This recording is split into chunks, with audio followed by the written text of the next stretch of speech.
Hawker উচ্ছেদ নিয়ে 3 দিনের মাথায় সুরবদল মুখ্যমন্ত্রীর। আপাতত উচ্ছেদ অভিযান বন্ধ রেখে 1 মাসের মধ্যে সময় বেঁধে দিলেন মমতা বন্দ্যোপাধ্যায়। ইতিমধ্যেই যাদের উচ্ছেদ করা হয়েছে কি হবে তাদের?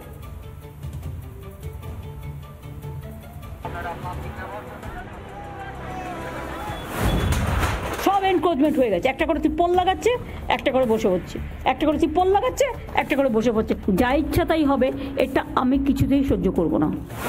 সোমবার বিকেলে নবান্নে ক্ষোভ প্রকাশ করলেন মুখ্যমন্ত্রী, আর সন্ধ্যাতেই ঘুম ভেঙে নড়ে চড়ে বসল পুলিশ পুরসভা। প্রশাসনের অতি সক্রিয়তার রেশ চলল বৃহস্পতিবার সকাল পর্যন্ত। বুলডোজার দিয়ে গুড়িয়ে দেওয়া হলো একের পর এক দোকান।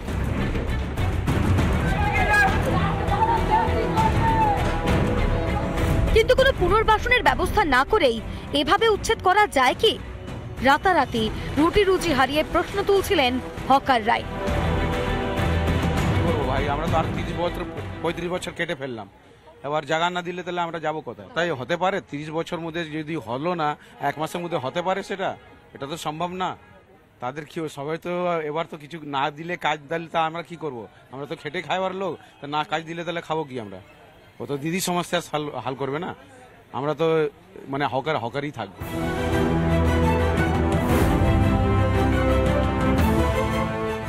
বিতর্ক ও চাপ যখন দুই বাড়ছে তখনই ইউটার্ন মুখ্যমন্ত্রী। বৃহস্পতিবার তিনি জানিয়ে দিলেন আপাতত হকার উচ্ছেদ নয়। আমি এখন এই উচ্ছেদের মধ্যে না গিয়ে 1 মাস যেহেতু টাইম নিয়েছে ওরা, এই 1 মাসের মধ্যে আমাদের কাজগুলো কমপ্লিট করতে হবে। আমি 1 মাস বাদে আবার বসবো। জীবন জীবিকা নিয়ে তীব্র উৎকণ্ঠার মধ্যেই 1 মাসের স্বস্তি, কিন্তু অনেকের অস্থায়ী দোকানই তো ইতিমধ্যেই ভেঙে গুড়িয়ে দিয়েছে প্রশাসন। এবার কি হবে তাদের? এটা তো সম্ভব কি করে হবে? আমাদের তো ছোট ছোট বাচ্চা আছে, আমরা এক যুগ দিয়ে হকারি করে এলাম, হকারি করছি। আমাদের বাচ্চারা স্কুলে, সরকারি স্কুলে পড়াশোনা করছে, ওরা কোথায় যাবে? মানে আপনারা 1 মাসের মধ্যে কি গোছাতে পারবেন দোকানটাকে? সরিয়ে নিতে পারবেন কোথাও? না, কোথায় সরাবো, কোথায় যাবো? যদি আপনাদের কোনো অন্য দোকান দেওয়া হয়, মুখ্যমন্ত্রী সরকার যদি সাধন করে তাহলে আমরা যাবো। এই ধরনের তুগলকি মুখ্যমন্ত্রী কখন কি করবেন সেটা যেহেতু বোঝা অসম্ভব, ফলে এই মুখ্যমন্ত্রী এবং তার সরকারের বিরুদ্ধে সংগঠিত হওয়ার জন্য অনুরোধ করব। জেলা ও শহর জুড়ে ফুটপাত দখল করে বসা হকারের সংখ্যা নেহাত কম নয়। মুখ্যমন্ত্রী 1 মাস সময় দিয়েছেন ঠিকই, কিন্তু এই 1 মাসে কি ব্যবস্থা করতে পারবে সরকার? হকারদের কি শেষমেশ আম ছালা তুই যেতে বসেছে? রিপাবলিক বাংলা। মাঝেরহাটে পোর্ট ট্রাস্টের জমিতে উচ্ছেদ অভিযান ঘিরে তুলকালাম পরিস্থিতি। পুলিশ তুলতে গেলে মারের নিদান দিয়েছিলেন মেয়র ফিরহাদ হাকিম। এমনই বিস্ফোরক অভিযোগ হকারদের, যদিও অভিযোগ অস্বীকার ফিরহাদের।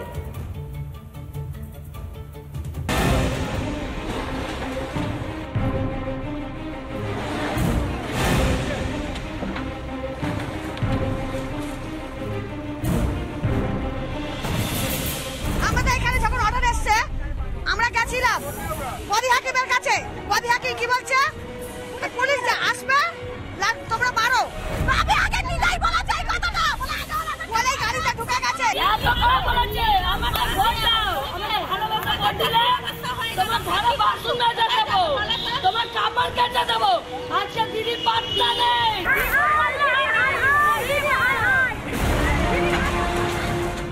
আদালতের নির্দেশে মাঝেরহাট বন্দর লাগোয়া পোর্ট ট্রাস্টের জমি দখলমুক্ত করবার কাজ করছিল প্রশাসন। উচ্ছেদের মুখে কলকাতার মেয়র ফিরহাদ হাকিমের বিরুদ্ধে বিস্ফোরক অভিযোগ করলেন স্থানীয়রা। কলকাতা হাইকোর্টের নির্দেশ মেনেই কলকাতা পোর্ট ট্রাস্ট, এই যে আমি যেখানে দাঁড়িয়ে রয়েছি এর ঠিক একদম পাশের এলাকা, এই যে দোকান, যে বাড়িগুলি ভেঙে দেওয়া হয়েছে, এই দোকান বাড়িগুলির মালিক একাধিক মহিলা। তারা বলছেন যে ফিরহাদ হাকিম তাদেরকে বলেছেন যে পুলিশ যদি ভাঙতে আসে পুলিশকে মারো। আমরা কালকে না পরশু দিন তখন কি বলেছে? উনি বলেছে পুলিশ আসলে মেরে ভাগিয়ে দিন, এটা হলো ওনার উত্তর। যদিও এই অভিযোগ উড়িয়ে দিয়েছেন ফিরহাদ হাকিম। উনি নাকি বলেছেন পুলিশ বাধা দিতে এলে তাদের মারধর করতে, এমন একটা অভিযোগ করছে। আমি এটা বলতে পারি, আপনার মনে হয়?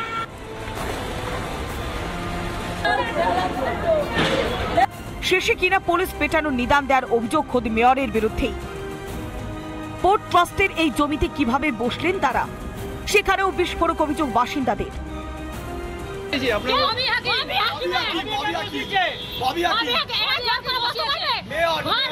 এর আগে পোর্ট একবার এসেছিল, আমরা বললাম আমাদের মেয়র সাহেব বসিয়েছে, মেয়র সাহেব বললে আমরা সরে যাবো।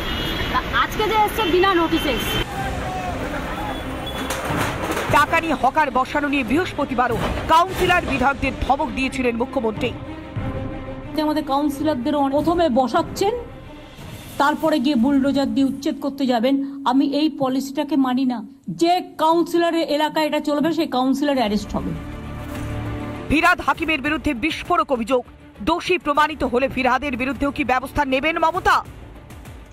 ফিরহাদ হাকিম সাহেব হচ্ছে ওনার স্নেহভাজন, ঠিক যেরকম ভাবে শেখ শাহজাহানরা স্নেহভাজন। এরকম যদি কোনো বিবৃতি কোথাও ফিরহাদ হাকিম সাহেব দিয়ে থাকেন, তাহলে মুখ্যমন্ত্রীর দায়িত্ব, ওনার সহকর্মী, ওনার মন্ত্রিসভার একজন সদস্য ওনারই বিরুদ্ধে কথা বলছেন, সেটাকে উনি কি চোখে দেখছেন সেটা অন্তত মানুষের সামনে তুলে ধরবেন।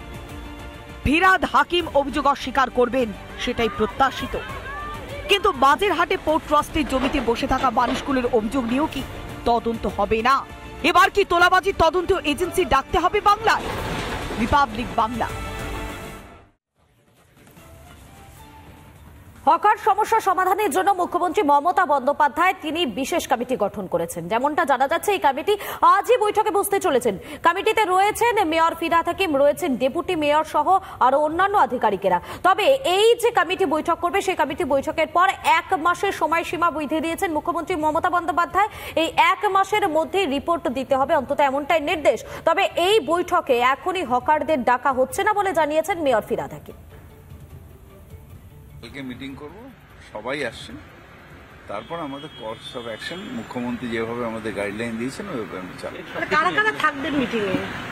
সবাই থাকবেন, অরূপ বিশ্বাস থেকে আরম্ভ করে মলয় ঘটক সাহেব, আমাদের অতীন, দেবাশিস কুমার, আমাদের সিপি। টাউন বেন্ডিং কমিটি ওরা কি থাকবে? না, আগে আমরা আমাদের কোর্স অফ অ্যাকশনটা ঠিক করে তারপর টাউন বেন্ডিং করবে। কিন্তু এখন বলো এর মধ্যে কি সবকিছু মানে হকার নির্মাণ, পার্কিং? আমরা প্রথমে হকার নিয়ে করছি, কালকে হকার নিয়ে।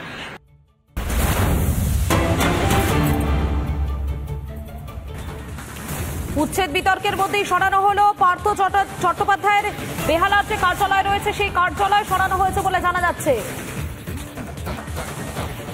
উচ্ছেদ বিতর্কের মধ্যেই সরানো হলো পার্থ চট্টোপাধ্যায়ের কার্যালয় বেহালাতে। সেখানে সরানো হলো পার্থ চ্যাটার্জির অস্থায়ী অফিস, অস্থায়ী কার্যালয় সরালেন তৃণমূলের কর্মীরা। দেখতেই পাচ্ছেন সেই ছবি দেখাচ্ছি আপনাদেরকে, যেখানে উচ্ছেদ যে অভিযান চলছে এবং সেই উচ্ছেদ অভিযানের মধ্যেই নানা রকম বিতর্ক শুরু হয়ে গিয়েছিল। এবং তারই মধ্যে বেহালাতে সেখানে পার্থ চট্টোপাধ্যায়ের যে কার্যালয় রয়েছে, সেই কার্যালয় সেখান থেকে সরানো হলো। এবং এই বিষয় নিয়ে স্থানীয় তৃণমূল নেতার কি বক্তব্য শোনাবো আপনাদের। পার্থ চ্যাটার্জির অফিস তো নয়, তৃণমূল কংগ্রেসের একটা কার্যালয় ছিল জনসংযোগের, এবং বন্দ্যোপাধ্যায় যে নির্দেশ দিয়েছে, আমরা বেহালা পশ্চিমের তৃণমূল কংগ্রেস কর্মীরা সেই দায়িত্ব পালন করেছি। রাজপথ যেভাবে আটকে ছিল, দখল হয়েছিল, আমরা আজকে মুক্ত করে দিলাম। দলীয় নেতৃত্বের সঙ্গে কথা বলেই করা হয়েছে। প্রশাসনের কাছে আবেদন রাখবো যে বেহালার রাজপথে অন্যান্য যে সমস্ত রাজনৈতিক দলের অফিসগুলো রয়েছে সেদিকে একটু নজর